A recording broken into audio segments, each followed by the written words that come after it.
ஆத்மராகமொன்றில்தான் ஆடும் உயிர்கள் என்றுமே. உயிரின் ஜீவனாடிதான் நாதம் தாளம் ஆனதே.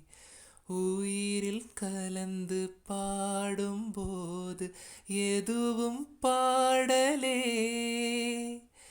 பாடல்கள் ஒரு கோடி, எதுவும் புதிதில்லை. ராகங்கள் கோடி கோடி, அதுவும் புதிதில்லை. எனது ஜீவன் நீதான், இன்றும் புதிது. இதயம் ஒரு கோயில், அதில் உதயம் ஒரு பாடல். இதில் வாழும் தேவினி, இசையை மலராய் நாளும் சூட்டுவே.